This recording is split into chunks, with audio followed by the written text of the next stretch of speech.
Nagpasaya ng mga bata kahit sa iba yung dagat si SB19 member Josh Colin Santos kahapon ng hapon.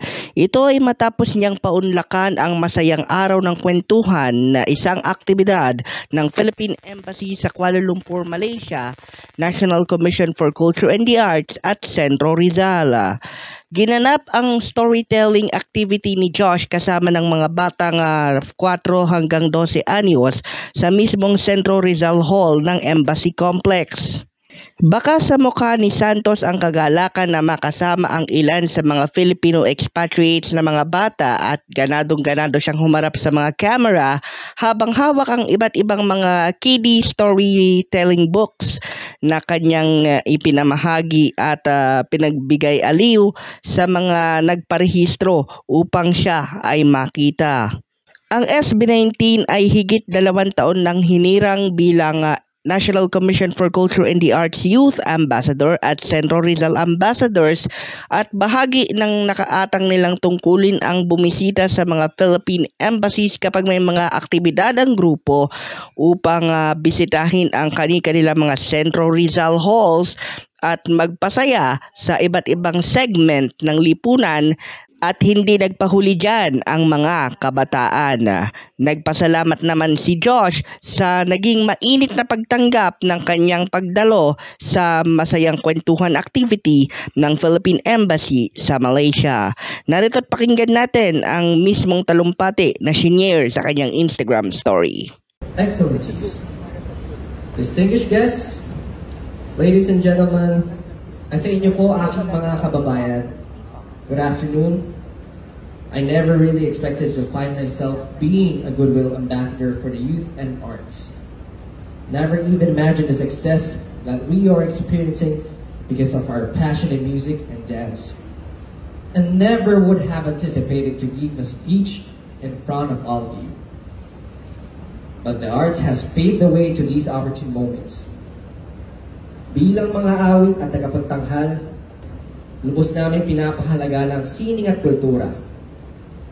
Sapagkat ang musika ang naging daan upang maibahagi namin ang aming mga kwento, mga salaysay na sumasalamin sa isang bayang nagpapahalaga, umiibig at dumagalan sa pamilya, kapwa at bansa.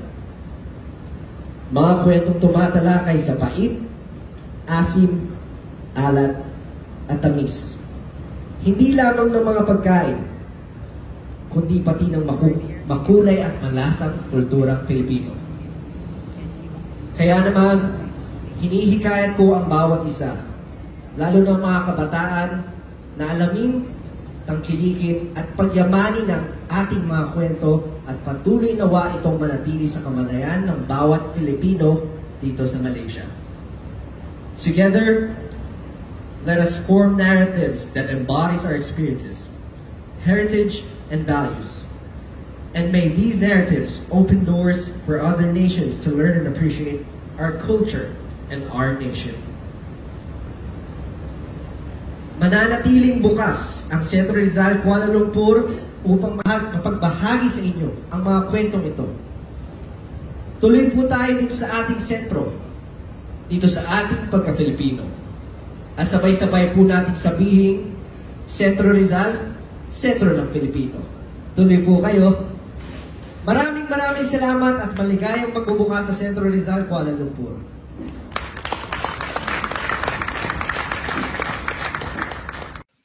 Muling mapapasabak sa mga susunod na araw ng overseas trip si SB19 Josh dahil ng palapit na JC4L live in Singapore kung saan makakasama niya ang composer at singer na si Al James na unang nakilala bilang kakolab ni Zach Tabudlo para sa awiting Gusto noong nakaraang taon.